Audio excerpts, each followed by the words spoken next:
질문 1. 귀화 절차는 얼마나 걸립니까? 답변.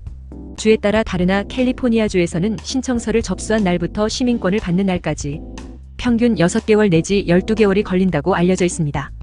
그런데 2023년의 경우 빠르면 2개월 이내에 시민증서를 받고 선서까지 끝나기도 합니다. 질문 A. 시민권 신청의 진행 상황을 어떻게 알 수 있습니까?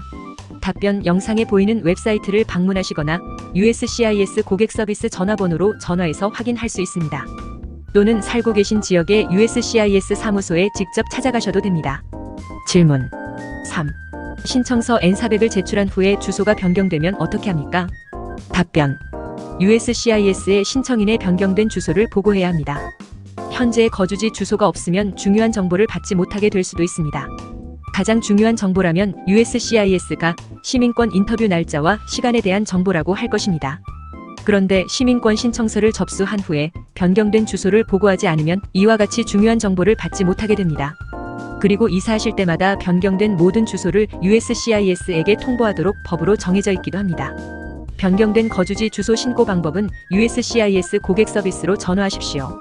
그리고 주소 변경 신고를 한 신청자는 또한 거류, 외국인 주소 변경 카드 양식 AR11을 작성하여 이사하신 후 10일 이내에 제출하셔야 합니다.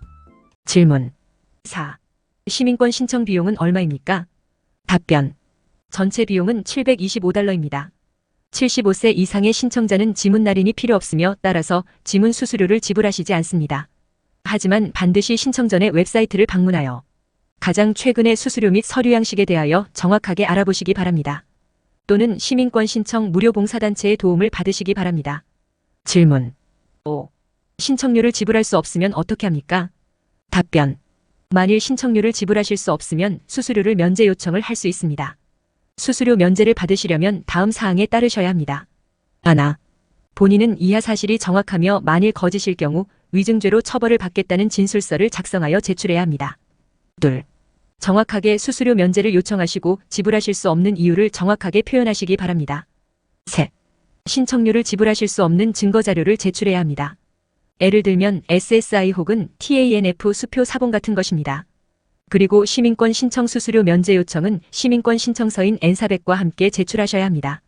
수수료 면제 요청은 별도의 봉투에 넣어 겉봉에 수수료 면제 요청이라고 영문으로 기재하십시오.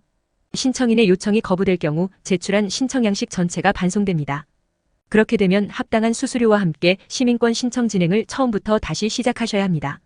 수수료 면제에 관한 상세한 정보를 원하시면 영상 속의 웹사이트를 방문해 보시기 바랍니다. 질문 6. 복지 혜택 혹은 SSI를 받고 있으면 시민권 신청 진행에 지장이 있습니까? 답변. 절대로 그렇지 않습니다. 왜 그러는지 모르겠는데 간혹 주변에서 필요 이상으로 남의 일에 잘 못된 지식으로 참견을 하는 사람들이 있습니다. 하지만 거짓 보고를 통하여 정부 혜택을 받고 있다고 발각될 경우에만 귀화 수속에 영향을 미치게 됩니다. 질문 7. 시민권을 신청하면 어떤 위험성이 있습니까? 답변. 영주권의 소지 여부와 상관없이 다음 사항에 해당되면 추방당할 위험성이 있습니다. 하나. 과거에 미국 입국이 거절된 경우가 있을 때. 둘. 특정한 범죄에 대한 유죄 판결을 받았을 때. 셋. 미국 영주권을 받은 후에 외국에서 장기간 체류하였던 기록이 있을 때. 넷. 미국에 불법적으로 입국하도록 누군가를 도와주었을 때. 다섯. 이민 혜택이나 정부 보조를 받기 위하여 허위 진술을 하였을 때. 위에 기재된 사실 중 한 가지라도 공식적인 기록이 남아있을 경우 신청을 하기 전에 이민법변호사, 법무사, 이민수속, 무료봉사단체 등의 어드바이스를 받아보시기 바랍니다. 질문 8. 영어를 유창하게 할 필요가 있습니까? 답변. 영어를 유창하게 하실 필요는 없으나 영어 회화는 어느 정도 가능해야 합니다. 모든 인터뷰 진행이 영어로 진행되기 때문입니다. 그러나 다음과 같은 경우는 예외가 될 수도 있습니다. 신청인이 50세 이상이고 그린카드를 소지한 지 20년 이상이 되었거나 혹은 55세 이상이고 그린카드를 15년 이상 소지하셨다면 시민권 인터뷰에 참석하실 때 통역인을 동반하고 가면 모국어로 인터뷰를 진행할 수 있습니다. 통역원의 자격에 대하여 가족 구성원도 된다. 통역 자격증이 있는 사람만 된다. 지역 이민국과 계약을 맺은 통역회사의 회원만 가능하다는 등 의견과 경험이 분분합니다. 이것은 결국 이민국센터나 이민국 브랜치마다 다소 차이가 있다는 의미입니다. 따라서 해당 거주지역 이민국에 알아보시는 것이 최선입니다. 질문 9. 시민권 시험에 어떠한 내용이 포함됩니까? 답변. 영어 회화 및 영어로 읽기, 쓰기가 가능해야 합니다. 또한 미국 역사 및 정부에 대한 지식이 필요합니다. 영어 능력은 다음의 방법으로 시험될 것입니다. 하나, 읽기 문제. 영어로 한 문장을 읽으라고 요청될 것입니다. 3번의 기회가 주어지는데 한 문장을 정확히 읽으셔야 합니다. 둘, 쓰기 문제. 영어로 한 문장을 쓰라고 요청될 것입니다. 3번의 기회가 주어지는데 한 문장을 정확히 쓰셔야 합니다.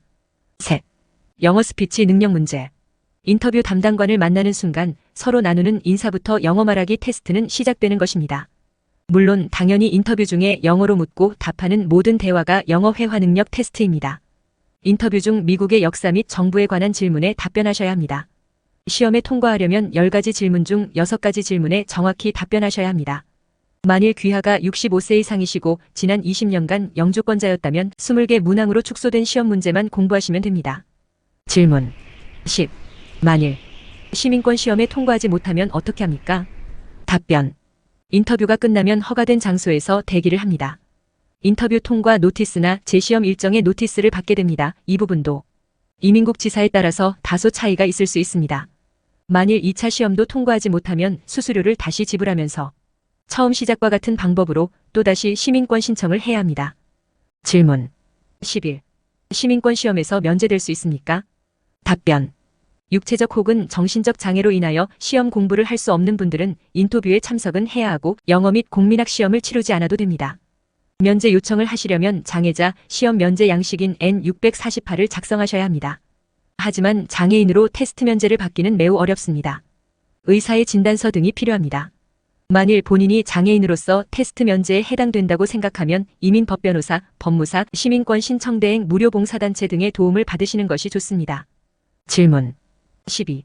본인의 모국어로 시민권 시험을 치를 수 있습니까? 답변.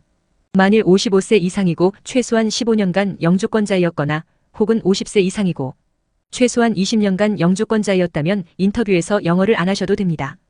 그 대신 인터뷰에 참석하실 때 통역인을 동반하고 가셔야 합니다. 통역원의 자격에 대해서는 앞에서 말씀드린 것으로 대신하겠습니다. 질문 13. 장애자일 경우에는 어떻게 합니까? 답변. USCIS에서 다음과 같이 장애인들을 도와드립니다. USCIS는 여러 가지 편의를 제공해드립니다. N400 양식을 제출할 때 어떠한 도움이 필요한지 정확하게 명시하셔야 합니다. USCIS는 다음과 같이 도와드릴 수 있습니다. 하나, 청각 장애자의 경우 수화 통역인을 사용하도록 허가하고 둘, 역사 및 정보 질문에 관한 답변을 할 때 여유 시간을 드리고 셋, 요건이 충족되면 모국어로 시험을 칠 수 있도록 허가하고 넷, 휠체어 출입이 가능한 방에서 인터뷰를 실시하고 다섯, 여기에 나열되지 않은 또 다른 도움도 드리고 있습니다. 더 상세한 정보를 원하시면 USCIS 고객 서비스로 연락하십시오. 그리고 시민권 신청을 하실 때 N648 양식을 작성하여 N400과 함께 USCIS로 우송해야 합니다. 질문 14. 연로자일 경우는 어떻게 합니까? 답변. 다음과 같은 특별한 편의를 제공받을 수 있습니다. 하나, 영어 혜택 50세 이상이고 그린카드를 소지한 지 20년 이상이 되었거나 55세 이상이고 그린카드를 15년 이상 소지하셨다면 시민권 시험을 귀하의 모국어로 치를 수 있습니다. 둘, 간략화된 시험 문제 65세 이상이고 지난 20년간 그린카드를 소지하셨다면 축소된 시험 문항수에 대한 공부를 하실 수 있습니다. 셋, 지문 면제 신청 당시 75세 이상인 신청자들은 지문을 찍을 필요가 없습니다. 따라서 지문 수수료 85달러를 지불하실 필요도 없습니다. 질문 15. 만일 신청서가 승인되면 언제 시민이 됩니까? 답변. 시민권 선서식에서 미국에 대한 충성을 서약한 직후 미국 시민이 됩니다. 장소에 따라 인터뷰를 하는 같은 날에 선서할 것을 선택할 수도 있습니다. 그러한 옵션이 가능하지 않을 경우 또는 나중에 선서식에 참석하기 원하실 경우 USCIS는 참석하셔야 할 선서식, 장소, 날짜 및 시간에 대한 통지서를 우송해 드릴 것입니다. 질문 16. 시민이 될 때 본인의 자녀들도 시민이 됩니까? 답변. 부모 중 한 사람이 시민이 되면 18세 미만의 미혼 자녀는 자동적으로 시민이 된다는 법률이 2001년도에 통과되었습니다. 그러나 자녀들은 그린카드 소지자여야 하고 귀화하는 부모가 합법적이며 실제적인 양육권을 가지고 있어야 합니다. 여기서 합법적 양육권이란 귀 자녀의 복지에 대한 결정을 내릴 수 있는 권한을 소지한다는 의미입니다. 또 실제적 양육권이란 자녀가 귀하의 자택에서 주로 거주하며 잠을 잔다는 의미입니다. 만일 새로운 법령이 통과하기 전에 시민이 되셨다면 18세 미만인 귀하의 미혼 자녀들은 법령의 유효한 날짜 2001년 2월 27일에 미국 시민이 되었습니다. 부모들은 N600 양식을 작성하거나 미국 여권 신청을 하여 자녀들의 시민권 증명을 취득할 수 있습니다. 질문 17. USCIS에서 신청서를 거부하면 어떻게 합니까? 답변. 이민 담당관에게 청문회를 요청하실 수 있습니다. 거부 통지서의 청문회 요청 방법과 필요한 양식에 대해 알려드릴 것입니다. 대부분의 경우 귀화 수속 신청을 다시 하실 수 있습니다. 재신청을 하시려면 새로운 신청서를 작성하여 수수료와 함께 다시 제출하셔야 합니다. 지문도 다시 찍어야 하며 사진도 다시 찍으셔야 합니다. 만일 영어 시험과 역사 및 정부의 시험에 2번 실패하여 거부되었다면 원하시는 때에 바로 재신청하실 수 있습니다. 하지만 두 시험에 다 통과할 수 있도록 영어 공부와 국민학 공부를 충분히 했다고 생각되실 때 재신청하십시오. 이상으로 미국 시민권 신청자들이 자주 묻고 궁금해하는 내용에 대하여 요약해드렸습니다. 잘 준비하셔서 한 번의 시민권 테스트를 패스하시는 행운의 길을 받으시기 바랍니다. 그리고 더욱 맛있는 내용을 담은 영상을 만들 수 있도록 신선한 공기를 저에게 불어넣어 주십시오. 구독, 좋아요, 알림 설정 부탁드립니다. 수고하셨습니다. 감사합니다.